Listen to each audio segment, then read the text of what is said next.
It's good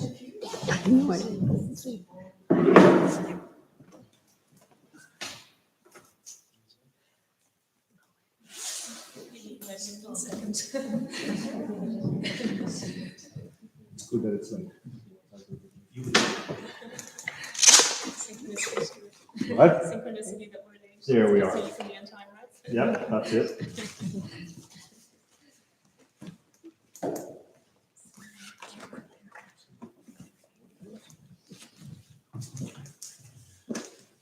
Very good, everyone, ladies and gentlemen, and anybody who's joining us online, you're very welcome to this afternoon's presentation. We're delighted to welcome Maria Mc Garry, something I've known for many years. We studied together, and that is you continue your professional career, something like that, in teaching. So today, Maria is going to share her thoughts, experiences on the whole historical Taubman approach to piano technique. And I think the title you gave us was Achieving Relaxation, Ease, and Efficiency at the Piano. I say anyway. Apologies for the late start. Thank you. Thank you very much.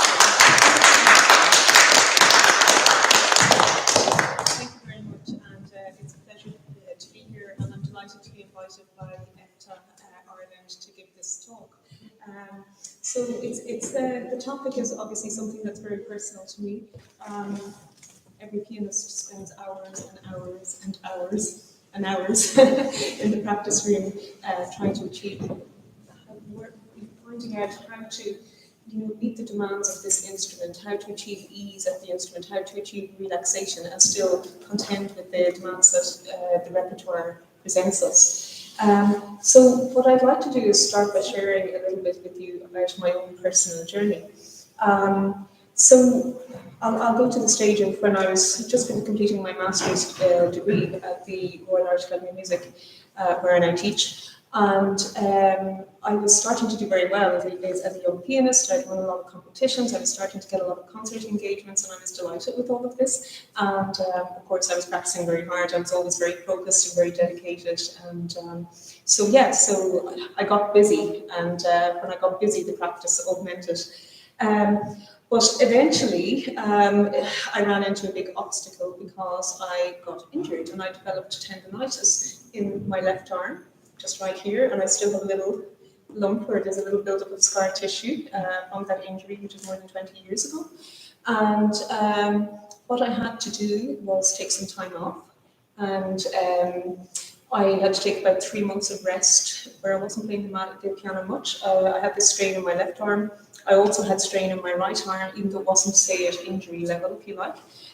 So I went to lots of physiotherapy, and I tried every therapy that you could possibly find to help me to recover. And eventually I did recover, and I did get back to playing well, and I got back to playing concerts again, and I was playing quite well, reasonably well anyway, I might say so at the time, well enough to carry out what I was doing. And so I decided to start looking at possibilities for studying abroad, and I was awarded a Fulbright scholarship, which pointed me in the direction of going to the States. I auditioned for Juilliard to study on the highest program there, the Artist Diploma in Performance. And I was really fortunate to get in and have an opportunity to study with this wonderful lady called Veda Kaplinski there. And Veda Kaplinski was, in her own time, she was a wonderful teacher. Her students play absolutely fantastically. They've been prize winners at all the main international competitions like Leeds, Belfast, and so on. She's really renowned for her work with technique, and I was very fortunate to have, wonderful teachers here in Dublin before I went. But I was very, very fortunate to have Veda's assistance in kind of broadening and developing my whole approach to technique. And while I was playing well, I still felt I had the shadow of the injury hanging over me. And I remember, that Juilliard audition, and Stuart here was actually assisting me quite a lot in preparation for that, I remember. And so I had this huge program of Prokofiev 8 and Schubert G Major Sonata and various other pieces of repertoire. It was a massive program, and the entire faculty of Juilliard showed up for the audition, and they were firing different movements and different pieces at me, and I was playing well. And then finally I was getting to the coda of the Prokofiev sonata, and I could start to feel my arms starting to get tense and starting to seize up a little bit. And at that point, the audition ended, which I was so thankful for, and I got one of the 2 places that they gave out that year. And so it just demonstrates to you I could play well, but the injury was hanging over me, that if I overpushed it, if I practiced too much, if I played something that was too demanding, then I was going to land myself in trouble. And so that's why I was very, very grateful for the opportunity to study with Veda and bring things to a different place for me physically at the instrument. So Veda, she was the first woman actually to graduate from Juilliard with a doctorate in her day, but she studied with a lady called Dorothy Taubman. And Dorothy Taubman also studied at Juilliard, and she studied with Rosalind Turek, who's the great Bach specialist. And Taubman wasn't content to just do what her teachers told her and when it came to technique. Veda described her as an eccentric genius. Technique tends to traditionally be handed down from teacher to student, and then that student becomes a teacher and hands it down. So we don't tend to be like, it's not something where there's explosive new ideas happening in, every day of the week. So we tend to, accept what we're taught from our teachers and pass that down in turn. So it's not a very highly evolving science, if you like.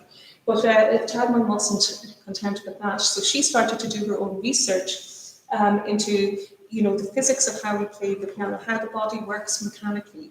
She started looking at children when they approach the instrument, and she found that children will often just put their whole arm on the instrument rather than the isolated finger movements that we're often told to play with.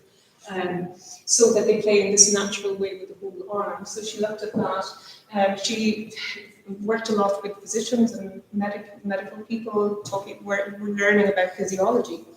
And what she developed was the concept of coordinate movement, where it's a concept that's present in many areas, but at the piano, so what it means really is that when one muscle group moves, that another muscle group will move sympathetically along with that, which is very much on the opposite plane than something that we are often traditionally told to do, which is to isolate the fingers and lift the fingers. Okay, and so for example, we know that probably the greatest horror story of that is Schumann.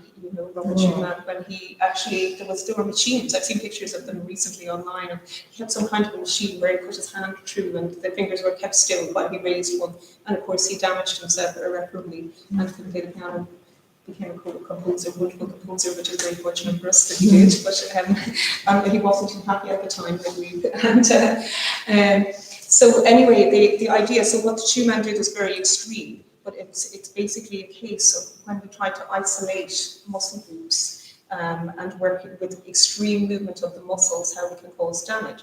And, most people have the good sense not to do anything like what Schumann did, but perhaps our technique can sometimes use these more extreme movements and isolated movements. And that's what Dorothy Taubman started to research and develop this new synergistic movement of the finger and the wrist, the hand, and the forearm working together as a unit. So this is the basis of her technique, that the body is working together in a unified way. So these are some of the main principles of her approach. So coordinate motion, I talked to you about that.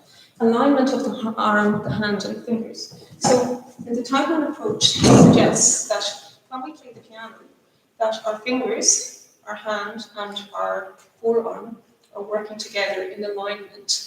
And our goal is to preserve this alignment when we play at any given moment. Okay, so that means the wrist isn't going up or down, not too high or too low, it's level. You can see, so it's like my arm is in a horizontal plane to the piano.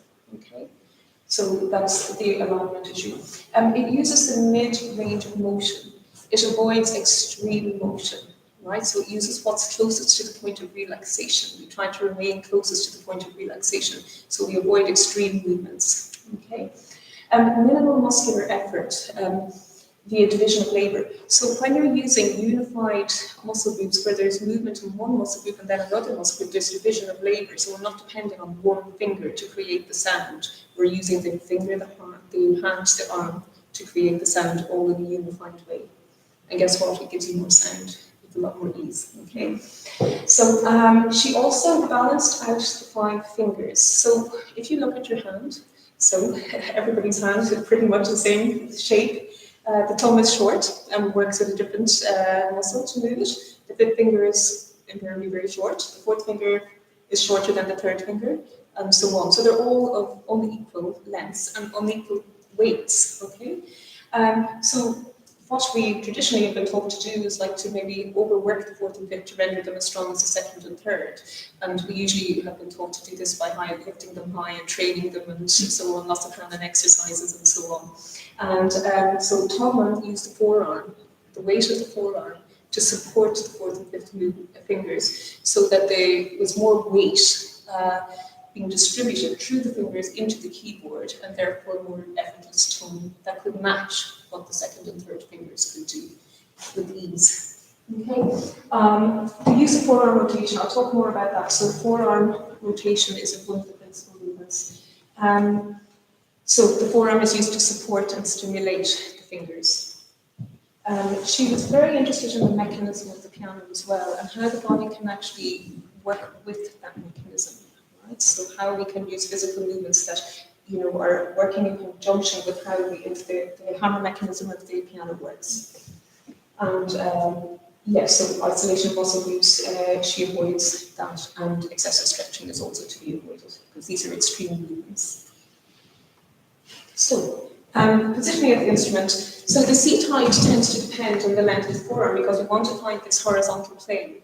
Right? So it's not to do with anything, with how tall you are or whatever. It's to do with this, so that you can actually work on a horizontal plane here. So you can imagine that there's a straight line from the keyboard and your hand is resting on it. And indeed, the first thing straight and we do is this, so I can feel the horizontal plane with my hand. And the arms are right angle to the keyboard, and so everything is working as an interconnected unit. So what we want to find also, the other thing that we're trying to achieve with the piano is that we find the most relaxed position of the hand, and we maintain this at any given point when we're playing, or we return to this relaxed position all the time. So if you want to do a simple exercise with me, you can just shake out your hand, just let it down by your side. And then if you go like this, upside down, you can just see that your hand has a natural curve in the fingers. And it's quite a closed position, right? We're not extended or gripping or doing anything like that. So I often get my students to just do this and then simply turn their hand over the piano. And then you get what is the most natural, relaxed position of the hand, the natural position of the hand. So the fingers are not overcurved, as sometimes people are taught to do. So you can see there's a natural slope in the hand here, but there's an alignment, okay? And this is the position that we're seeking to use all the time and to maintain when we play piano. So none of this stretching or anything like that, that's extreme. We're looking to come to this at any given second or millisecond when we play. We're returning to this position all the time. So the first thing I'll talk about is the forearm rotation. So this is one of the basic principles of our technique. So if we look at the piano, the keyboard is basically a horizontal, sideways keyboard, basically. And I know when I was younger, I often was very concerned with up and down and the lifting of the fingers and playing the keys up and down, but actually the range of movement in the key is actually very, very small compared to this, which is actually very wide, okay? So the forearm rotation uses sideways movement, which is complementary to the shape of the instrument. And it's a really efficient way to navigate around the instrument. You can see what I'm doing, I just simply rotated my forearm like this. So this is used to navigate from note to note. It's used to navigate wide beats. So it gives me a way to get around the instrument, right? So with ease and fluency, you can see that it's extremely relaxing doing this. There's no strain whatsoever involved. Okay. So for finger movement, this is what it looks like. I'll just play a scale, a descending scale for you, so you can see what the rotation looks like when you play something very simple. So I'll start at 5, and I will prepare the depressing of the note by lifting my arm the opposite direction, and I'm free fall into the note with the forearm and the finger. Okay. So you can see that I'm using the forearm to assist the lifting of the finger. And I'm getting a lot of effortless weight because the weight of the forearm is in the key when I do this. Okay. So the So what I'm doing now, and a lot of the examples that I'll demonstrate to you today will be slow motion or mid motion examples rather than fast, because you can't see it so well when it's fast. It becomes almost invisible when you're fast. And there's a whole lot of other things that I'll talk about as well that work alongside this when you're doing it. So the forearm is like the stimulator of the finger, if you like. So the movement is initiated by the forearm rather than the high lifting of the finger. Okay? And the forearm responds to the needs of the fingers. So the fingers, if they need to go here, there, or wherever, the forearm will follow the finger. And then in turn, when you play the finger, you can see that when I play my fourth finger, it's balanced and it's supported by the forearm. And I have the weight of the forearm going into the key. So the forearm also assists the lifting of the finger. So when I lift the finger, the forearm is helping me to lift the finger. It's not the finger lifting on its own anymore, which is an isolated muscle movement. Okay. And then, as I said, it rotates in the opposite direction. Okay. Now, if you're playing, just when you play, if you rotate like this, just the simple playing of this note provides the preparation for the other note when you're going like this. So you just really have to control. Okay. But if you're coming down like this, you need to do what they call a double rotation, where you need to lift again. Okay. So this is the basic. And then I demonstrated you the throwing action for coming into play widely. So, for example, rotation to get from there to there on the instrument. So, not this, but you don't need that anymore when you play like this. So, the other point about this is when you articulate the key, the finger and hand, they're coming back. So there's some movement and activity, and then we return to a point of rest. So playing a note becomes a point of rest. So that concept actually was something that really kind of blew my mind at the time, that actually playing the notes can bring you to a point of rest rather than a point of activity. Right? So we're returning to that point of rest every single time we play a note, we're returning to that point of rest. And the concept that actually we could spend a lot more time resting than actually articulating is something that is quite possible when you play with this approach. And the hand is always in this closed, relaxed position. The other thing is that the keyboard becomes a little springboard from one note to the next. Because when you play this note, the key returns up and it pushes the finger up as well. So we're working with the. When I play the note, the key returns to its natural height, and my finger also comes up with it. Okay, so effortless return. So there's no need to do anything extra, the key does it for me. Okay. So that's the rotation. I'll talk to you now about the balance of those 5 fingers and how that works. So this rotation movement, we would use it any time that we have to play any passage work or anything like that, we would use it a lot.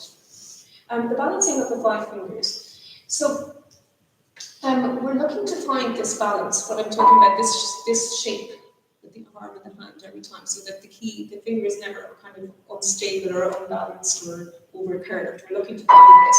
But if the fingers are different, for example, if I play finger 3, you can see my finger 4 in that natural position is not ready to play the fingertip. Okay, it's not on the key where I can play the fingertip, right? So an adjustment must happen in order for me to be able to play on the fingertip of 4. And that adjustment is helped by the forearm. It's made by the forearm. So I play forwards, I'm playing 3. In order to get onto the tip of 4, I'm making an adjustment for my forearm. Okay. You can see now that my hand is in just a pretty relaxed position right now. If I want to play a 5, it's nowhere near the key because it's too short. So maybe other people have less short pinkies, but mine is quite short. So in order to get onto 5, I need to make another adjustment, which is with my forearm. Okay.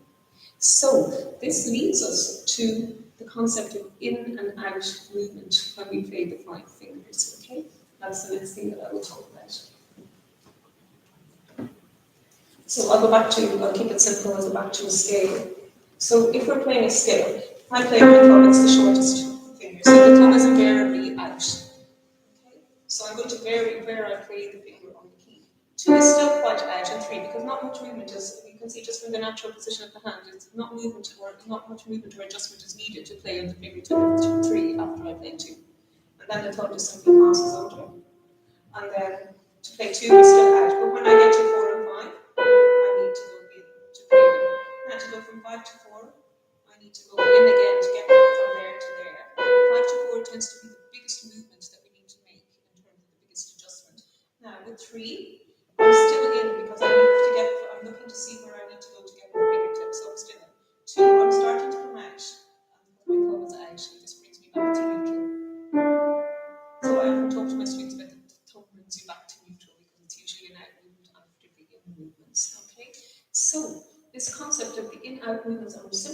of the fingers, which are going in, which are going out on the keys. And that brings me to the next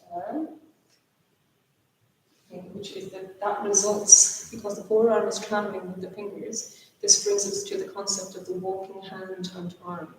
So when our fingers go in, our forearm goes in. When our fingers go out, our forearm goes out.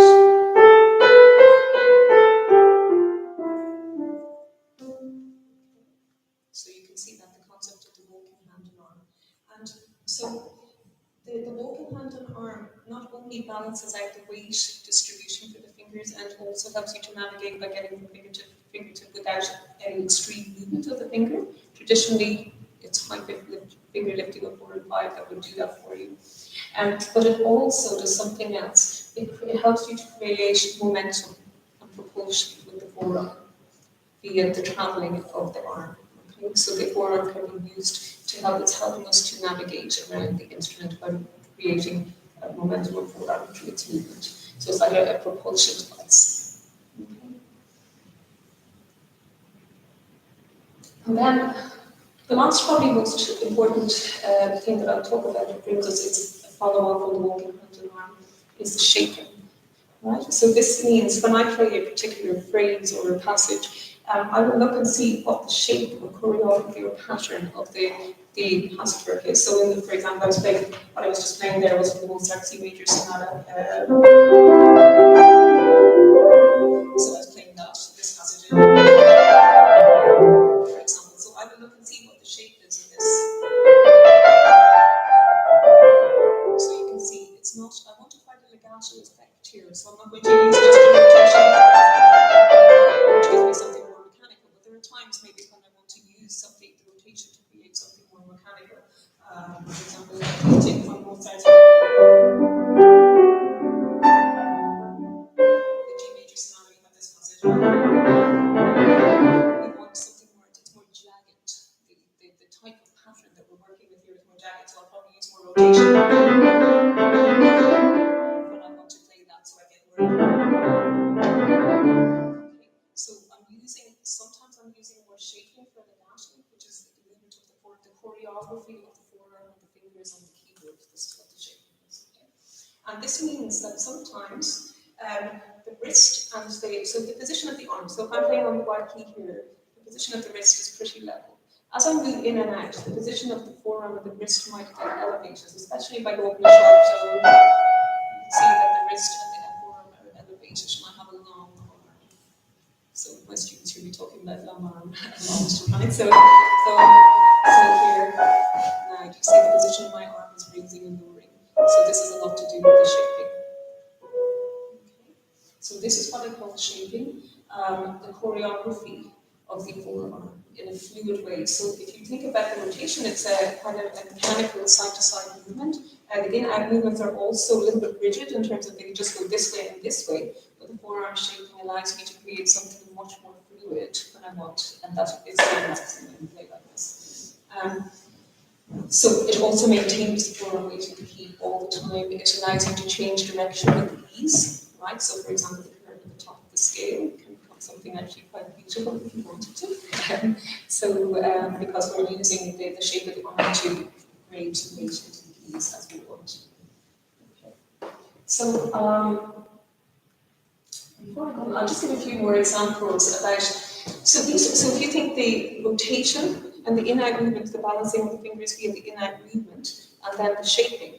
So most of piano playing with this approach is a balance of these 3 elements, right? So at times I might use more rotation, at times I might use more forearm shaping. So the more I use forearm shaping, the less I need to use rotation, because they're all ways of navigating it, they're all ways of motoric movement. That's what's going on here. So it's all ways of moving.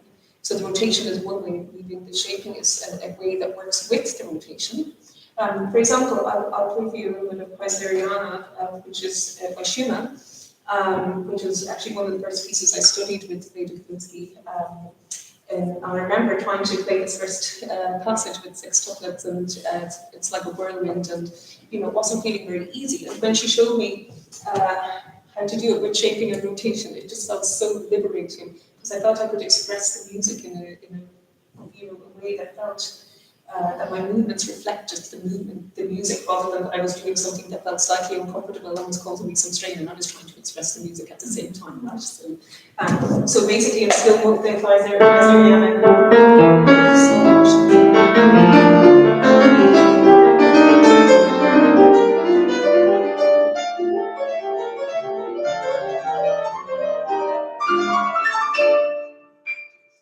But you can see how it works in slow motion.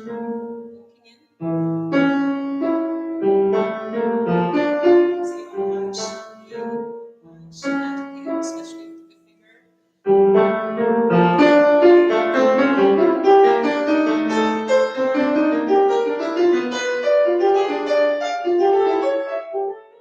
So we have a fluid motion, and my hand is basically making patterns, making shapes, and that reflects the pattern that's actually in the writing in the actual music. Okay, so my hand is working in synchronicity with what's actually written in the music and the recitals. The other point about that is that there is, in this passage in particular, there's voicing that Schumann articulates on the score. He writes it on the score. The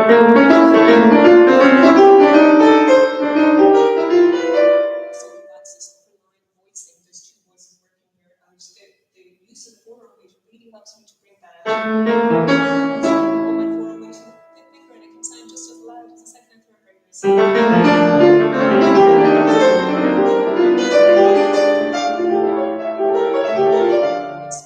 no problem bringing out this upper voice. For example, it was quite difficult for me to do before when I was just doing a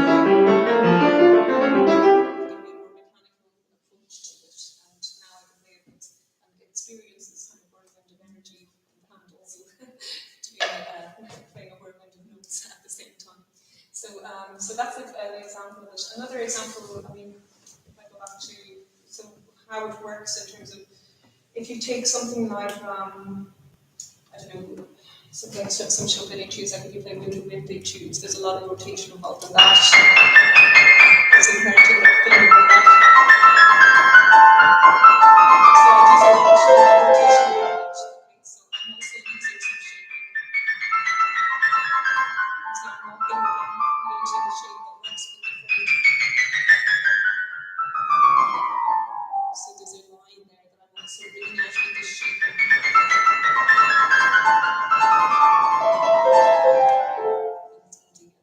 So that's or almost 10 number 1, which is one of the most difficult etudes, I think. So I would use rotation to navigate the wide notes.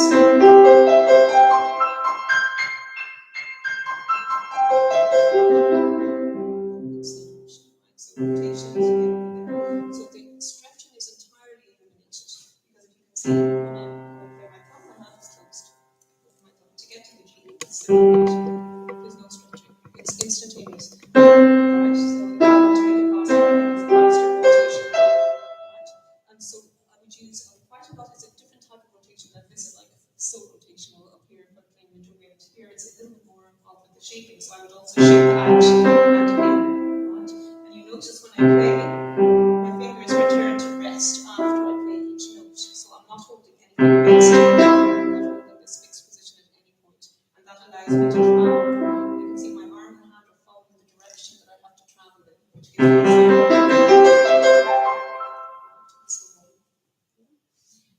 another example, maybe if I look at some of the repertoire that's maybe more junior students, you want to teach to junior students, something like Dr. Braddock's for NASA. That's a piece I give to a lot of young students, and the opening. This opening is quite tricky. It's easier after you get past the first few lines, right? So, but the opening is quite tricky because there are some quite wide leaps to navigate, right? And there's also a voicing thing that you need to bring out the upper notes as well. So with this, of course, they will all do some rotation practice on it. But look at the finger in out movement. Going out on second, out on third, going in on fourth, right? And out on the top again, in on third here. So this is the shape that I'm going to use.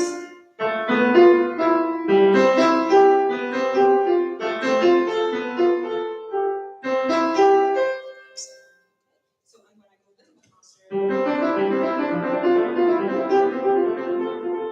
So I'm getting natural voice because I have lots of which is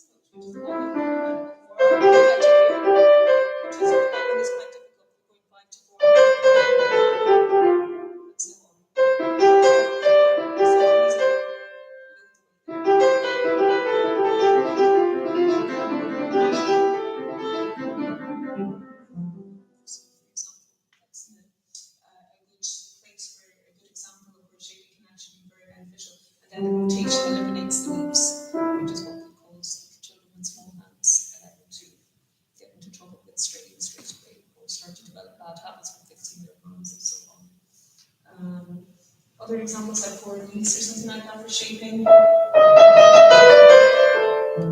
can see the shaping working here.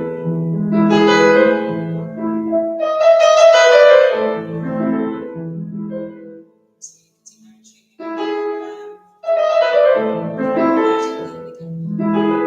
So with both fingers never disappointed.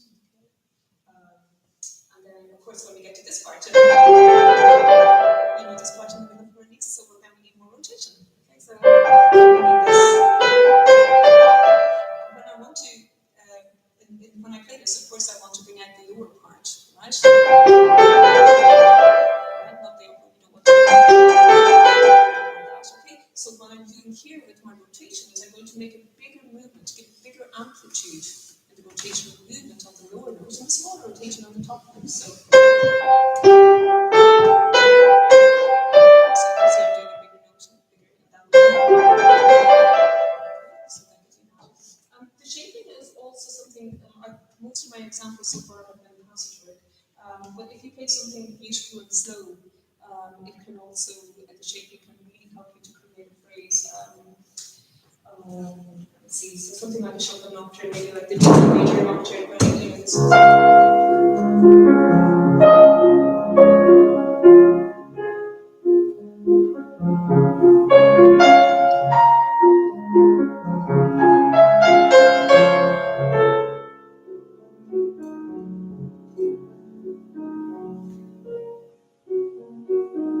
So here, when I take my right hand, so you can see that my shaping, some hammers, the phrase I'm going in the let's go off, and then I'm going on the empty so my arm mimics the shape of the phrase. I have all this movement within my mind, which helps me to experience the phrase physically in a way. That helps me, so everything is working in synchronicity. Another point while I'm on the nocturne, in terms of legato, so the piano is, and Taubman was very interested in this principle, that the piano is essentially a non-legato instrument, and so much of the music that we play requires incredible legato movements like a Chopin nocturne. But actually, when you play those, the hammer strikes the string, and then really it comes back straight away. So actually, there's no holding like a bowed instrument or a singer that can crescendo through a note. We don't have that possibility, obviously. But this shape, because it's so fluid, it gives us a sense of kind of making a crescendo through notes. Because I'm never still on a note. I never drop and just stay still in a note. I'm always moving fluidly. You can see I'm moving towards the E flat, moving towards the D flat. So everything is in a constant state of motion. So even there, even the long notes, there's still movement happening through it. Even this note is going somewhere. Okay. So it's everything is fluid, but never dead on a note, but the note is never dead. Okay, so want of a better word, but I'm never fixed on the note, and my movements are never fixed. And that brings me to another point actually, is that overholding of notes is something that you didn't encourage, or so pressing too hard on the keys, again, we can do that. So if you're playing a cantabile, such as you made it very much about the illusion of creating an illusion of legato to do with weight gradation. So so I'm working out my phrase, where do I want more weight? So I need to be a bit less on this D, but I need more weight here, so I'm using more weight.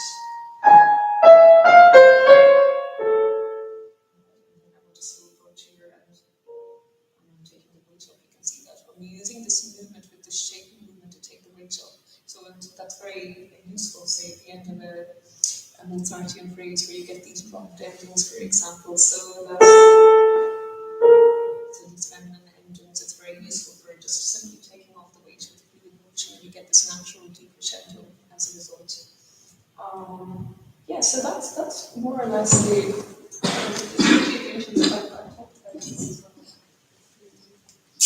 passive movement. Yeah, this is how the technique works with the instrument. Just a few thoughts on this.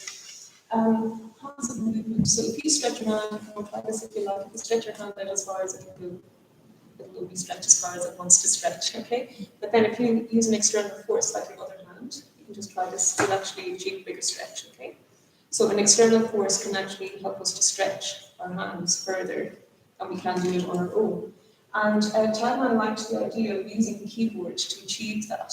So for example, if we're playing octaves, you can use the keyboard as that external force that will stretch out your hand. So we like to have our hand in a closed position, mainly. But if we have to play an octave, then the keys can actually stretch your hand out. The actual keys can be used, or if you're playing a big chord, the keys can stretch your hand further than they might actually stretch if you weren't actually playing into the keys. So, and on octave playing, so we will also be big into release every octave. So you can see every octave, I release it straight away. Okay? So releasing the time.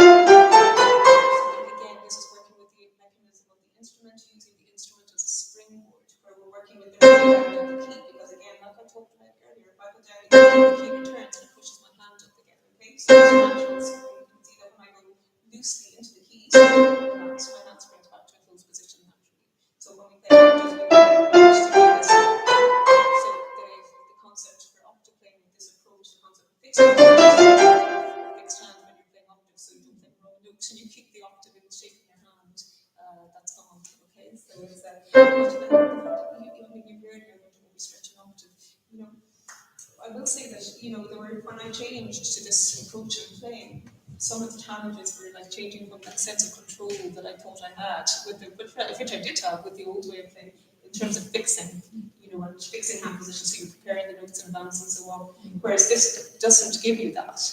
You have to aim and trust, and that took me a little while. But it's all different forms of muscle memory. It's just that we haven't developed when we make a change to play like this. We haven't developed this way of movement as a way of muscle memory, but your hand can learn it just as easily. I certainly don't think I play any more long notes than I did when I was younger, and I probably hope to be better, right?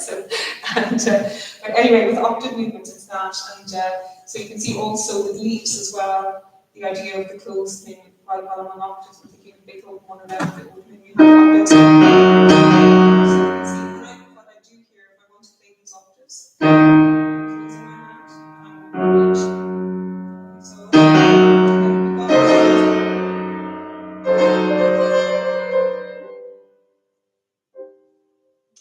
that's an opening that torments many pianists before they go on stage in case they play a wrong octave. When you do it like this, when you close your hand, you're just there.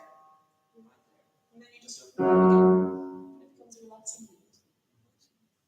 In that case, you don't want it to feel too relaxing because it's not relaxing music, right? But it gives you a way to navigate the music and to play the right sound that you want. So that's more or less the. So, I just done most of this already. The leaps. Oh yeah, the catapulting and flipping. So yeah, the leaps there. What I'm talking about is the octaves. So what I tell students is that when you're going this way, you flip over. So you just close the hand and flip over. Right? But if you're coming back, if you want to go the other one, the second leap. So actually use a catapult thing. So we're going to put our hands on the students. So so all this up down is gone. And that actually takes a lot of time to go up and make them down again, whereas this is just so it gives you a pretty instantaneous solution to that. So catapulting and flip, okay, with the leaps. So this way, flipping and catapulting. So like a bow and arrow principle, for example, if you with a bow and arrow and you pull back the string, well then you shoot off the bow. So that's how the catapulting works. Right? So it's very neutral. The same thing with tennis, for example, you backswing to create momentum into the ball and then follow through. So you do something similar with the follow through and the release afterwards. So let's see if there's anything else. Repeated notes, they work with the natural rebound of the hammer. So we avoid playing on the spot. So we wouldn't do finger pulling for repeated notes, which I know a lot of people would use that, but if so, if I was doing something like that. So I'm using tapping along the key and releasing out the fingers because the hammer will just, you don't have to also play to the base of the hammer, it will just rebound for you. Remember, it's horizontal. The shank is a horizontal thing that will keep rebounding.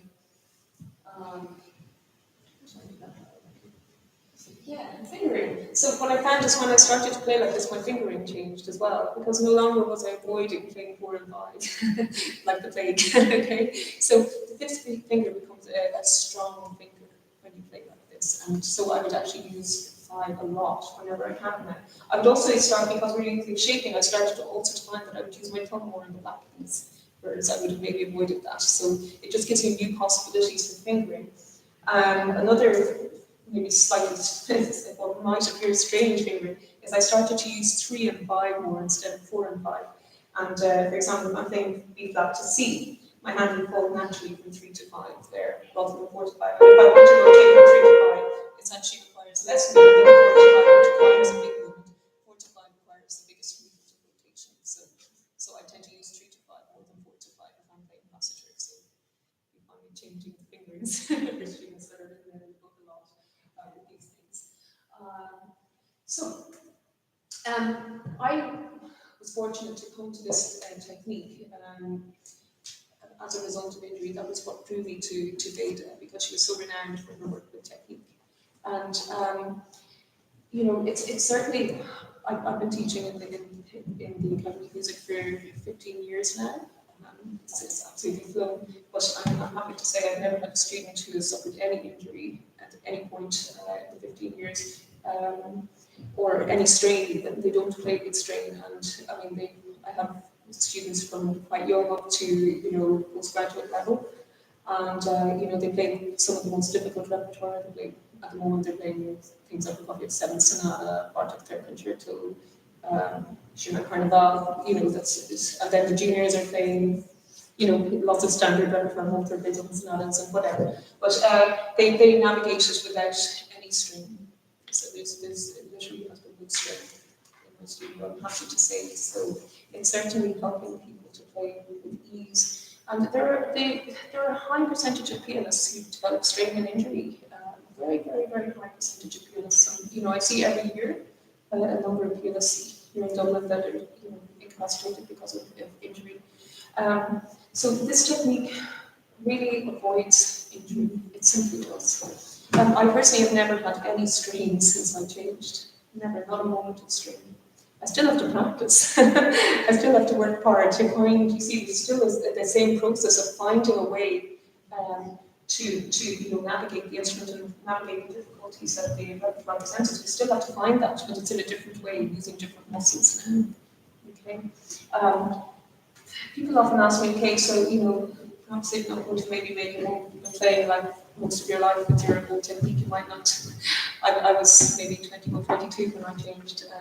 So if you're, been playing 30, 40 years with the same technique, you're probably not going to make a whole change. But what can you do to help avoid strain? And this list is here for you to help you be aware of certain movements that can cause strain. So twisting of the wrist, getting into a twist. So remember, we're trying to get this natural movement. So this side-to-side movement of the wrist is something that the Taubman technique would discourage.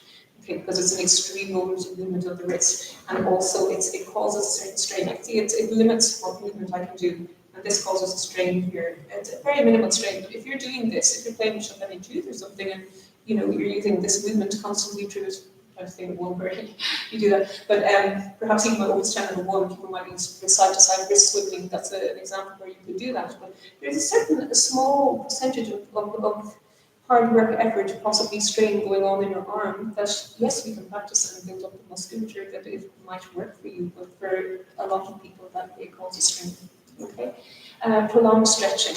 That is something, using a fixed hand in a stretched position, extreme movement, it's simply called a stretching hand, but this causes a certain amount of strain. It puts the muscles under pressure, they're in an extreme movement. Holding your hand in a fixed position, that's why we don't fix, we use fluid movement instead of fixing. Okay? Overlifting the fingers, we talked about that a lot. Over curving of the fingers and finger pulling. A low wrist. Again, you're coming out of this alignment, but also if you just do this, there's a certain strength that's happening here with your forearm muscles. Collapsing the wrist. I often see people doing this. So they relax the wrist, they think they're going down like this relaxes you, but actually there's still some amount of exertion in the muscles when you do this. So the more effective way to relax is this.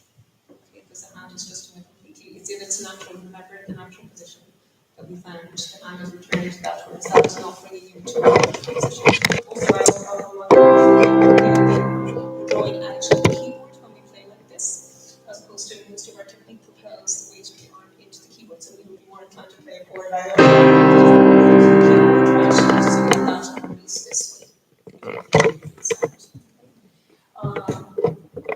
collapsed knuckles, which some people have naturally collapsed knuckles. And I find that Taubman helps people who kind of have mobility issues because their knuckles are being supported by the forearm, so it helps people who would have difficulty here at this with weaker muscles here. It can help them because the synchronicity with the forearms. And then stretching the fingers and pressing up and down. I think that's probably what caused me the biggest problems was when you actually stretch and you lift at the same time.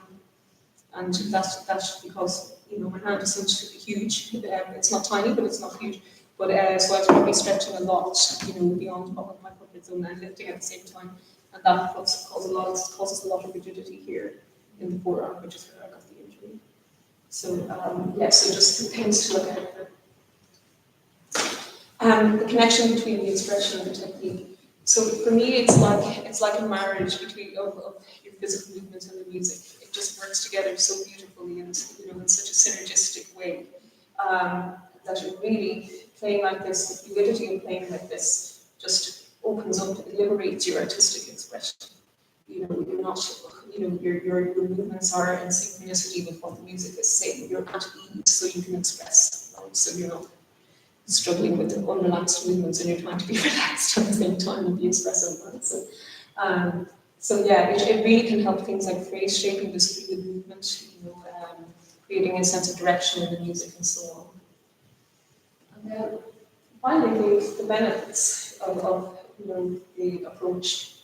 Well, the ease and the effortlessness that it gives you, injury prevention, the relaxed hand position can actually give greater span. And I noticed this as well because I'm not contracting muscles when I play. That my hands are in a more relaxed position, which actually affords us greater span. So, for example, after I started to play like this, I tackled something like the Brahms F minor sonata opus 5 about a year later, and I wouldn't have done that before. Because I would have thought that the chords are too big for my hand, but I could do it with this. So, the other thing that it opens out your sound, and I remember that was a comment that I got a lot after I changed, was that my sound was really naturally open, because of this effortless on weight that's going into every single note, as much or as little as you want. You can have the possibility to use the forearm as much as you little, or as little as you want for the sound. So there are just some of the benefits that I personally experienced playing like this. So so it's been a gift to me, and I was very fortunate to have this opportunity. There are so many diverse ways of playing the piano, and every individual has their own way and their own. No two pianists are the same, and no two, even if they come from the same school of technique, they will not look the same or sound the same, as you all know. There are many people who don't play like this, and they play incredibly well. And sometimes I'm fascinated by this as well, because when you have that want and that intuition, you somehow manage to make it happen with your bodies. But this gives you the sense of ease that without a doubt, that it's worth $1 million. It has been worth $1 million to me, and I hope that the ideas that I've shared with you today can somehow, help and assist you in your own journey with the piano, which is a never-ending journey. So thank you very much, and I'm open to any questions anybody would like to ask. I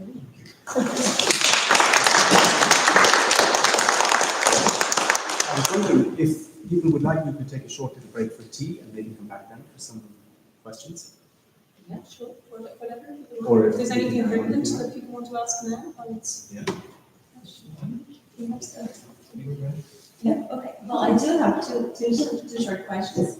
The first one is, if you can clarify the difference between the flip and the double rotation.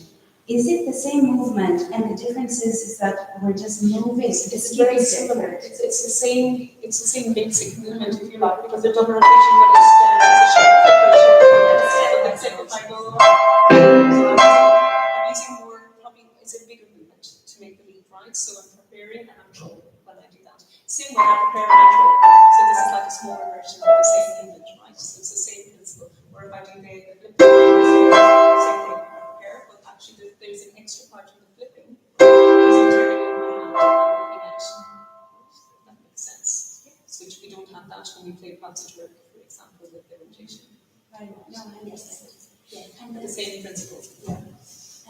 The second question was, so you talked about two concepts in your presentation, two different points. In the beginning, you were saying that lovely thing that every note you can think of it as a resting point.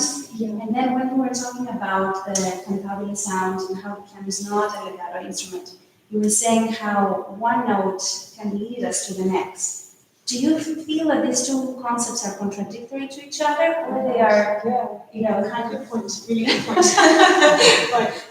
Right. You see, the thing is, what I mean when I say we're coming to a resting point is we're coming to that natural closed hand position where we're in a state of relaxation. Mm-hmm. But we can also be moving in this state of relaxation, if that makes sense. So if I go back to the Chopin, which is the example I used, so my hand is in, you can see that I'm in a closed position, right? So I'm holding the note. So everything is, so I'm maintaining that closed hand position. So my hand is in that state of optimal relaxation all the time. My fingers are returning to a rest position after I play the note, but I'm still moving with my forearm. I see. So it's a resting point in a five-finger position, and it's moving from the The forearm is the not outside. necessarily, see the forearm is always moving. The forearm is always moving. It's just some way, because it's going somewhere. Right? If that coming from the forearm, and then the finger is coming to a point of relaxation after it carries out its which even if you're playing something very fast, there are little moments or even octaves, you know, I find that they with this technique, that there's still a point of relaxation between every note, right? So it may be very minimal, it may be for the tiniest hair of a second, or even less. But it's something, there's a relaxed, it's not fixed. There's flexibility in the hand and fluidity in the hand always. So always maintain that flexible hand that's able to move, but from this relaxed position.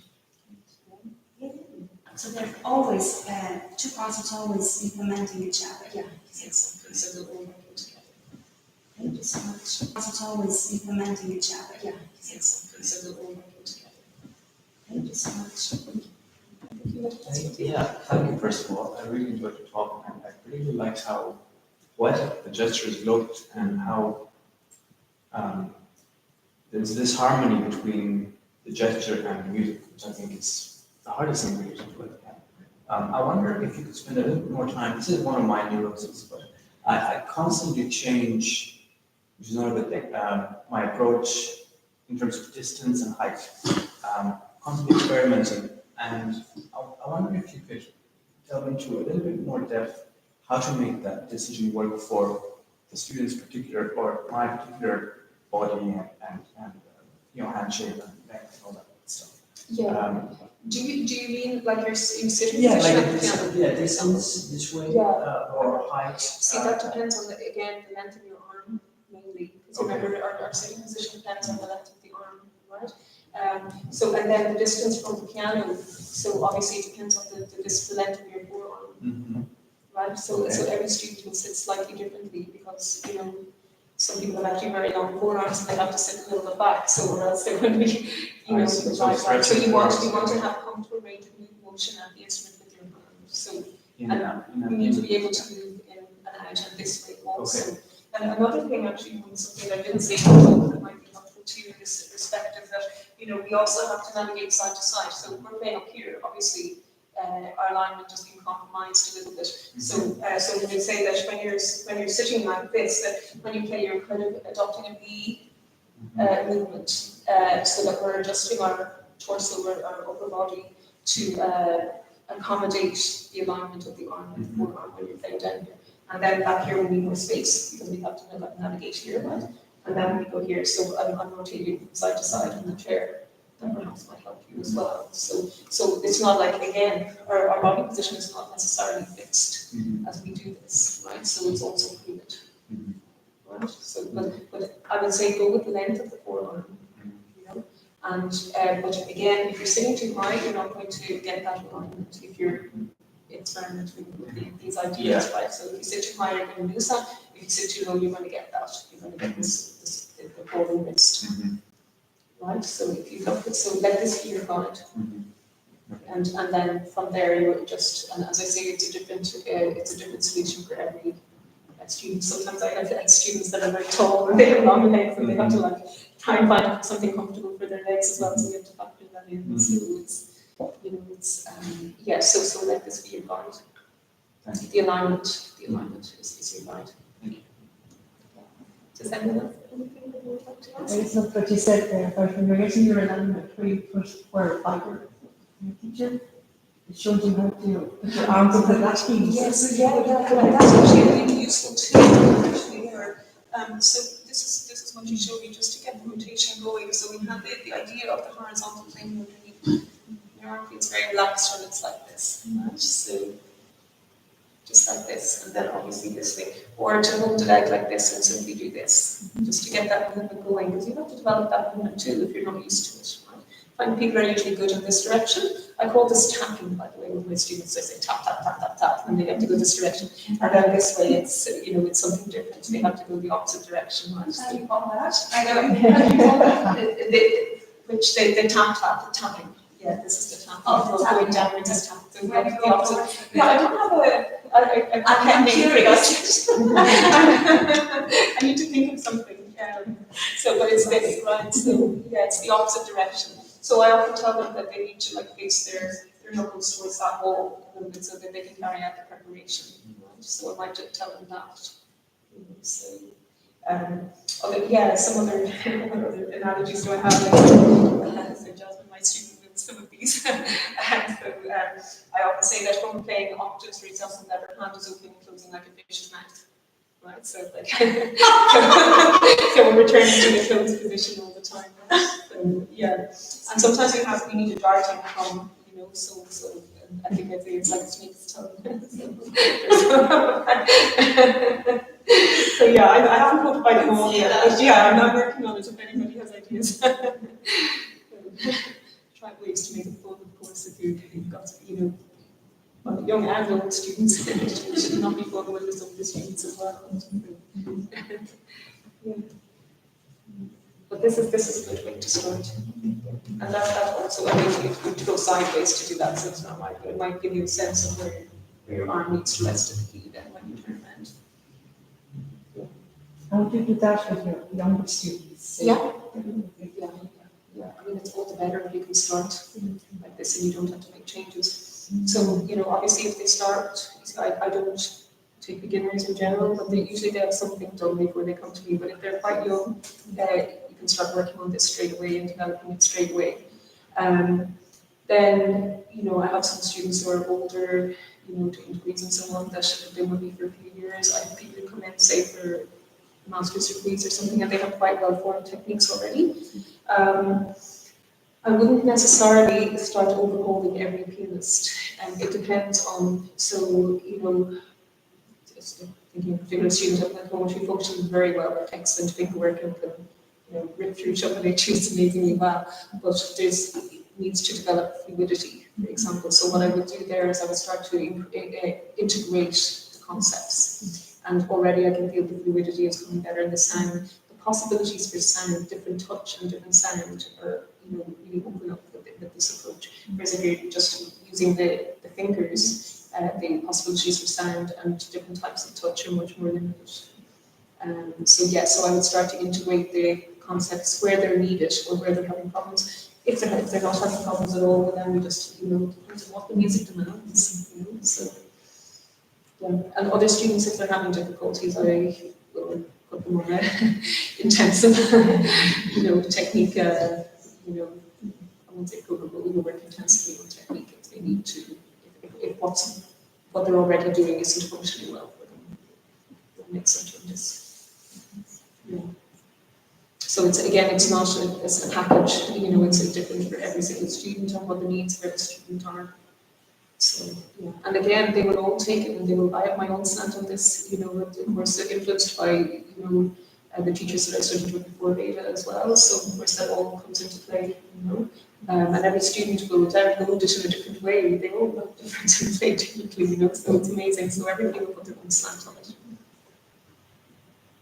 Do you do any finger work, pure finger work at all, or not? Isolated finger work, as in like lifting fingers? Yeah, or not even necessarily lifting, but articulating movement in the Fingers finger are joints. articulating, but they're never articulating on their own. But what I'm asking is, so you never do any of that? That's never No, part of it? no, this kind of, you see, that movement is working on its own, Mhm. right? So it's in isolated movement. So that's not necessarily how I'd see it, but yeah, Yeah. because I'd see that movement as coming from here, because the muscles that move that Right. So are here and here, so they actually are in the forearm. yeah. So I wouldn't see that as I But see it. so for me, I would regard that as a movement where it's causing contraction, right? So rather than this movement, which is promoting that relaxed hand, right? So that's why we don't tend to use that approach with this method. But of course, many people play like that and play amazingly like that. So Yeah. I'm not saying that it's the only way to play the piano. There are many ways to play the piano. Very well, right? So, but yeah, so we wouldn't do anything like that. Finger pulling, over curving of the fingers. Again, we're looking for the natural hand position. That relaxed hand position, coming to that place of relaxation all the time. So any movement that takes us out of that, we want to minimize it as much as we can. So that's does that?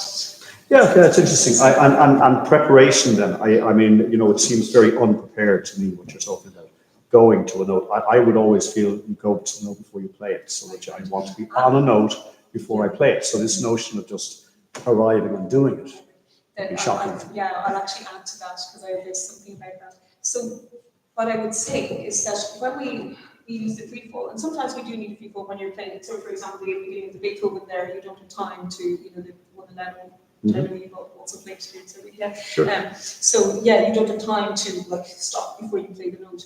But so a lot of the time, if students are doing something like leaps, something off the top of my head, there is a preparation, but it's not a preparation that comes with the fixed hand. So we'll do the leap when we say I'm just going to see we'll get there in advance, right? So then we're getting there in advance. So I call it preparing early, but it's slightly different than something fixed. So the hand is doing this relaxed leap, for example, but it's getting there early. But what I won't do is go into the stretch until I need to. So I will be there at the optimal position that I need. If it's an octave, my hand will be here. You can see when my hand is closed, it's kind of spans 4 or 5 notes, 24 notes. But I won't go into the opening out of the octave until the last minute because I won't prolong the stretch. Okay? So that means I'm not fixed like this before I play the octave. But say you're playing in a high octave, you're playing C octave there, right? Yeah. So when you get to prepare, what's the prepared position? Right. So if I'm jumping to that, if I'm taking a leap to it, I think that's what you're talking about, right? So Okay, yeah. Yeah, so if I go to one object, so I do this, and then my hand is not entirely stretched. I can't really see, so are you on both C's then? I'm here, but I won't open out until. Right, so you're kind of, your little finger's on the B and your thumb is on the Right, D. yeah, so I'm there, so I'm slightly more open than I could be more closed if I wanted to, but I know if I play an octave with an octave, I'll probably elevate my forearm and wrist slightly, so I can get more parallel to the instrument as well. But you can see that I'm in the position that I can play an octave by just opening out my hand. Right. So I'm in the right position to play the octave, but I have still some movement to do, and that's all fluid. Yeah, so the little finger is guided, and then the thumb finds the shape. Yeah, exactly. So the hand finds the shape. But wait a second, the little finger wasn't guided, the little finger was on the B, not the C. I'm not here now. So yeah, you're right. You're entirely right, Stuart. So I'm not holding my. you're not on the C, because for me, prepared is on that key, and then I'm going to play right. from the key. See, it's a different preparation. Where if it's a stretch, I'll open out into that stretch. Yeah. Earlier than I have to. I know, but what Owen was suggesting was that one note was one finger would be in position and then the other one. I can't do that. Yeah, I can't do that. And then but I would probably find the middle. And just right, so I'm kind of there. Yeah. So you're close. I'm close. Exactly, I'm close. Yeah, I'm close. And is this dependent? I mean, it seems like, to me, that would seem like a big change. It is a big change. Yeah, it is a big change. And that was one of the psychological challenges for me when I made the switch over. For example, like leaping and you're aiming for the note, and then you land. And yes, you can get there early and make sure it's right, so there can't be a little pause, but it's paused in that natural closed hand position, if you like.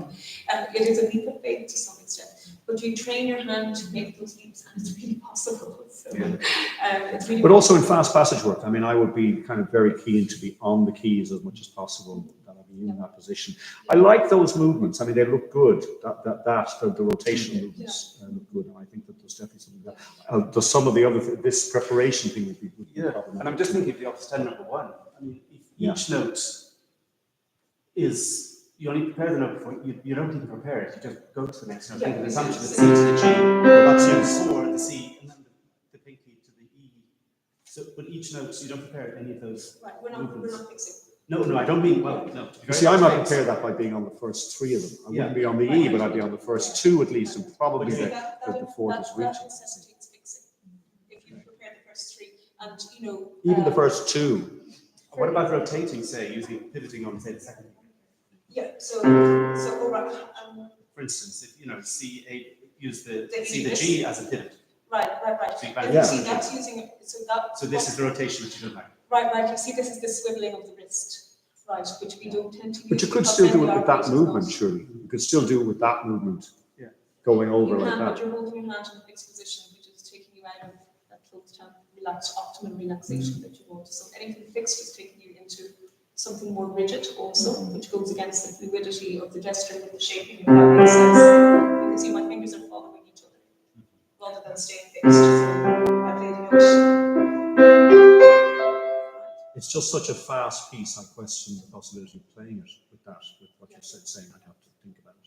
It works. You see, the thing is, when you use the forearm shaping, that gives you propulsion with the forearm. Mm-hmm. The more forearm shaping that you use, the less you need to rotate, basically. So we're not doing the rotation becomes very minimal, right, when you play it. So the forearm shaping. So and also the forearm brings you to the keys. So there's not a lot of how can I say? There's not a lot of articulation needed. There's a small bit of rotation with some forearm shaping going on, and so on. And then the inner movements gives you the navigation of where you're going. So we don't do anything like that there. If when my students were playing that, they wouldn't do that. And I know that many people will play the etude like that, and play it phenomenally well, absolutely, with the fixing. But So you're using the word fixing, which I wouldn't use. I mean, I'd say prepared. It'd be a different terminology, but yeah. And I would be keen on avoiding fixing myself. I mean, that's rigid. You see, we're looking for maximum fluidity and maximum relaxation, and anything that's held takes us out of that fluid movement and relaxed position, if that makes sense. However, doesn't that depend on the length of the fingers and the size of the palm? I mean, I'm laughing because it's very interesting that we get these questions from male pianists that you tend to have a bigger hand. I'm looking at this comparison to address hands. I mean, Yes, and like you said about the small hand techniques. When you have a small hand, too, if we take the Chopin again, so when you have a smaller hand, if you were to fix any of those notes and pre-prepare them, like what Stuart is talking about there, that causes a bigger strain for somebody with a smaller hand. So for somebody with a bigger hand, perhaps Stuart's hand will probably be a lot bigger than mine, he's not stretching so much by preparing those notes because his hand is simply bigger. So somebody with a bigger hand will have a better chance at playing the etude well that way, where somebody with a smaller hand is more likely to, in this particular etude, because it does such wide leaps, it's probably going to cause strain for somebody with a smaller hand to try and fix and prepare. If that makes sense. So it's all to do with the size, and all these movements are tailored to the size of your individual fingers and hand and so on. So if you're smaller, you probably need to shape more. A lot. If your pinky is shorter than your fourth, then you have to do more movement to get there. If you have smaller hand, you need to rotate more to get to the next note, and so on. It's interesting. What is fixation for one pianist could be like a normal 5-finger position for another pianist. But however, it's still for any pianist, I think, unless maybe Rahman because he had massive hands, So for any pianist, there's still a certain amount of stretching. So if you remember, I talked about we want to remain in the kind of mid-range of motion of the hands. So once we start getting into this any kind of stretching, there's still a little bit of stretching involved in fixing such a thing, right? It's such a pattern, if you like. There's still a certain amount of stretching, but that may not bother somebody with a bigger hand because they're closer to the mid-range of motion. So this minimizes all of that. So this concept is about bringing us back to that closed hand position as much different, yeah. And you were mentioning weight as well. You said talking about forearm weight. So I mean, do you use upper arm weight as well, or do you distinguish between the two, or is there more? Yeah, good question also as well. So with this approach, the forearm is the initiator, right, of all the movements that's happening. And of course, because we talked about coordinate movement, if you use the forearm, there's a synergistic movement in the upper arm anyway, right? So if I move this is moving also ever so slightly. So there's a sympathetic movement that happens in the upper arm. Okay, if I'm playing something important, so I played Schubert's minor recently, so my upper arm is moving into the right. So it's I'm thinking about going forward into the next so the upper arm is also used for certainly for chordal playing, right? But I would say the propulsion is mainly coming from the forearm. This is a bigger chunkier muscle which won't move as fast. Right, so we don't necessarily be focusing on this for fast playing or for chordal playing or big sound, whatever. Yes, that comes more into it, right? But still, you working with the whole arm. Yeah. Anyone else? Oh, sorry. No, good. I've done books or methodologies or methodology book or. I'm actually not aware of any written book on this yet. You know, it's relatively new in terms of, I mean, I think, I can't remember, Dorothy Taubman was born maybe kind of late 1920 or something like that. She's on YouTube. There is YouTube There's stuff. something- There is there's YouTube some of her videos, teaching. yeah. I mean. Yeah, I think there's not a whole lot though. There's maybe snapshots of it. No, there are some lessons. There are some complete lessons there. I mean, I was planning to look at some before I came up to today, and I didn't have a chance. But the first generation of pianists would be, for example, my teacher Rita, so she was her student. So it's basically it's quite fresh, you know, and so Taubman worked with a few people that have, you know, adopted this. So Veda, for example, is one. And so I know there is an institute in the States where they promote this. It's called the Golansky Institute, and the teachers there all work with this technique. And I would imagine, I haven't actually visited the website, but I would imagine that you'll find a lot of information there if you go online, the Golansky Institute. So you will find information there for sure. So it tends, again, it's a lot of it centers in the States because, you know, I think Veda is one of the big proponents of this technique. Julian Martin, who also teaches in Juilliard as well, also works with this. There are more now. The next generation of pianists, I think, it's really starting to spread now. So I believe that, you know, the whole of Juilliard is predominantly playing with this approach now, and it's very, very common throughout the States at this point. I have a student actually, a postgraduate student over from the States at the moment, and he, not because he sought them out, just happened to have two teachers in his past life before he came here that were trained in Taubman. So just by chance, he hadn't looked for it as such, but you know, actually maybe 3 or 4 teachers that would have before he came here, even to Taubman. So it's getting very, very big in the States. Obviously, it's taking a little while to cross the pond and then to come over here. So there weren't so many European students there when I was there. So I think there has been at least one other Irish person who's studied with Veda, which I haven't met them or spoken to them. So yeah, but it's yeah, Kevin Hansen, I believe, from Cork, was studying with her. But I think in time it will, you know, gather momentum over here as well. But certainly in the States, I would say it's becoming the predominant approach to playing in many conservatories. And have you made any comparisons between it and other, like there are other methods. I mean, there are other methods that talk about arm weight, there are other methods that talk about all kinds of stuff like, you know, William Matthias and people like that, and even Leschetitsky, you go back far enough.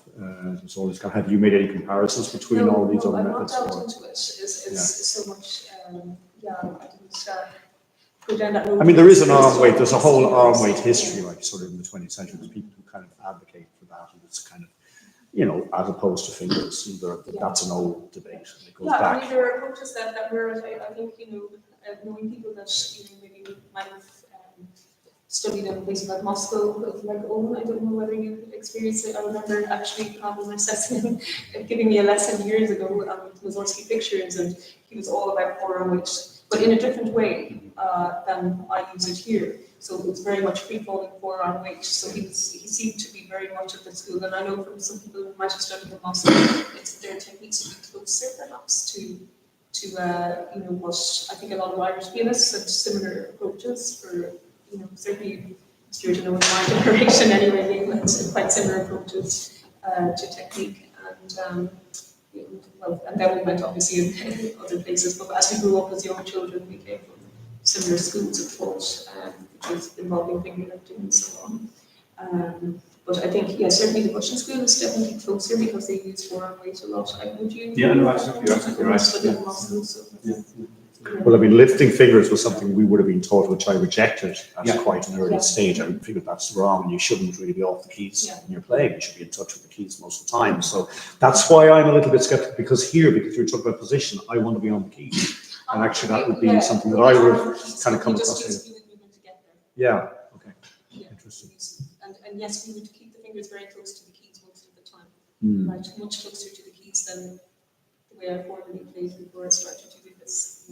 Because that dropping and lifting isn't there anymore. So Yeah, well, the fingers are I think almost that's good. on the that keys. that's not there. We're always on the keys. Yeah, It's just how we get from key to key is different. yeah, and I do the rotation thing looks very good as well to me. Yeah, that works very well. It's a very natural weight. That looks good. Yeah. But it seems to me that it's a visual thing then. So if, I don't necessarily, getting back to stand number one, I'm not sure that I would advocate trying to keep shapes. I don't think one can, even with an artist's hand. Extension of their head. I don't think it's possible really. But it's the preparing, and I think preparing in a big way is a visual thing. You know, your eyes are always over the note before you get to it. I think if you But do also that, feeling like, I mean, let's say like Chopin, when you want to play in the dark, and Chopin said you should practice in the dark. He did, he said turn out the candles and practice. So what do you do then? You know, But the choreography is there. so can you do that blind is the point? It becomes about the choreography of the movement, and muscle memory works in so many different ways. It doesn't just work there. So you remember the shape. You remember, I mean, you know, the shape that we do. I can probably close my eyes and play some stuff. So I'm not sure if I want to try it right now. Yeah, but the lights always tell them, well, without the preparation. Sorry, I'm not cutting across you. My question was, when you were with your teacher in New York and you were first doing Taubman, she was introducing it to you, how far back did she have to take you? I mean, obviously you had to relearn C major scale, I assume, arpeggios. You actually never did that. I mean, I jumped straight into Kaiseriana on the first lesson with her. And I came back here to do a concert engagement about 2 months later. And, you know, what I used to find in my first year is that my fingers started to curl up a little bit. When I would go to perform, I would kind of instinctively, maybe just, it took me a while to maybe trust this and to get this into my, you know, it's such a combination between the, you know, our nervous system, what's going on, and our instinct, you know, something that you've done for 20 years, and then you have to do something new when you go to concert stage. So I just find my fingers would curl up and I'd start fixing again when I would go on stage for the first about year, and then it stopped. And were you able to do the same repertoire you were doing before, or was it impossible to play the same things? I mean, I had learned the notes of Kaiseriana. I hadn't performed it, I think, before I went to her, so I had learned it myself. And then after that, it was all new repertoire that I studied. Yeah. I didn't necessarily know, but I obviously would have got back an old repertoire myself. Yeah. And that's trickier in a way, because you know, I'll be changing things. Yeah. Interesting. Yeah. So, but it took me maybe, I would say, to really feel comfortable, it took me about a year. You know, but I still functioned. I still played concerts in that year. It wasn't, you know, it was just that maybe I wasn't. I would be maybe using a combination of some of my old ways and some of my new ways during that year, if you like. Whereas now I just would play with this new one. It's not so new anymore. It's a while ago, but yeah. So, but I would say about a year, and certainly by the end of, I think after 1 year, I came back to do the Rising Stars concert in the concert hall, and I was pretty comfortable at that point. So. And you felt like a new player totally then? Your whole technique had changed then? Well, people used to, I felt Never like that. You know, I was playing works that I wouldn't probably have tackled before that. Like for example, Sugar Timble, I wouldn't have ever thought I would play that because of the stretching that's involved, or the Brahms F minor, I would take those on. But or Listante was another one which is full of octaves and chords all the way through, and I played that about a year later. So yeah, so I was ready to, so I tackled more adventurous repertoire after I changed, definitely. And have you ever had any reservations about this, or a complete convert? Is that like, you've seen the light, it's kind of rolled to the masses? Yeah, I'm interested. I've never had reservations because it feels so good when I play like this, and it feels so fluid, and it feels poetic to play like this. So I've never had reservations about it. But I think that what I had before somehow works towards the formation of how you play now, if that makes sense. So, for example, like I developed quite a strong muscle physiology here, right? So that's quite helpful in having a stable hand, right? So that was helpful, and I had quite strong muscles in my fingers, so it was quite helpful. I just started to use them in a different way. If that makes sense. My understanding about Taubman is that she was mostly she working in a remedial sense, like people went to her with trouble, and she was known in that way. So I don't know whether she taught beginners or whether she taught early students or people coming up. So it's building on a technique that might be there already, that's not functioning. She did and I think she wouldn't have liked to have thought of her concepts of being just remedial, and that they are very helpful. And I believe people like Leon Fleischer went to study with her when he had his difficulty at focus dystonia, and he played for many years. So the thing is, it works it's a re-education. If you do this, but I don't. It's not just about that. In my experience, it's given me greater tools to work with. That have helped me to navigate more difficult stuff with greater ease at the piano. So in my experience, and it's not. It actually, and I think she also studied not just. She did work with children. That was one of the things, is that she really studied how children played and worked with children. But she worked with children. She worked with a lot. She went around doing a lot of mastery classes, so she would have worked with people like Ada and older people as well, college level students as well. So I think she would work with everybody, but it wasn't just about injury. And certainly, take somebody like me to convince me, yes, if you've got an injury, she's a really good person to go to. But that's not just what she's about. It's so much more than that.